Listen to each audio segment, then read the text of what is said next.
Bangladesh football দলকে সবশেষ 4 গোল করতে দেখেছেন কবে মনে আছে? না হওয়ারই কথা।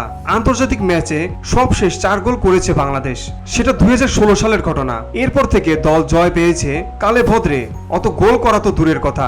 সেই বাংলাদেশ এক ম্যাচে করেছে 12 গোলেরও বেশি। অবিশ্বাস্য ঠেকছে না তো?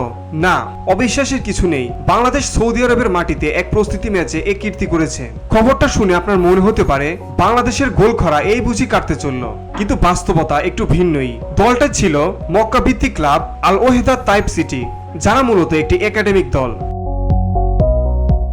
এতেও যদি আপনার কাছে পুরো বিষয়টি পরিষ্কার না হয়, তাহলে দেখুন দলের ম্যাচ পরবর্তী কার্যক্রম। এই ম্যাচ শেষে বাংলাদেশ দল 1 ঘন্টা অনুশীলন সেশনও কাটিয়েছে, আর তাই এই ডজন গোল করার মহত্বতা অনেকটাই কমে গিয়েছে বইকি। এই ম্যাচ নিয়ে বাফুফেও খুব বেশি উচ্চবাক্য করেনি।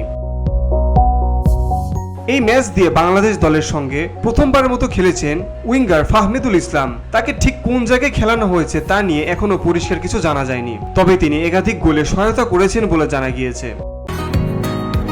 বসুন্ধরা, উত্তরা, বনশ্রী, কুড়িল ও বাড্ডা সহ রাজধানীর বিভিন্ন স্থানে অভিজাত ও অত্যাধুনিক মানের ফ্ল্যাট কেনার এক নির্ভরযোগ্য প্রতিষ্ঠান প্লেজেন্ট প্রপার্টিজ লিমিটেড।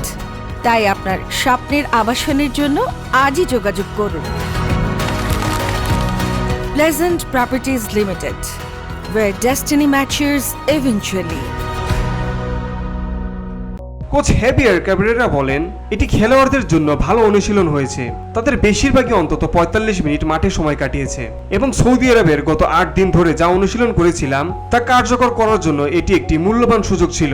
আমরা আমাদের প্রস্তুতি চালিয়ে যাব এবং সৌদি আরবে আরও অন্তত একটি প্রস্তুতি ম্যাচ খেলার আশা করছি। Beauty Bangla news desk.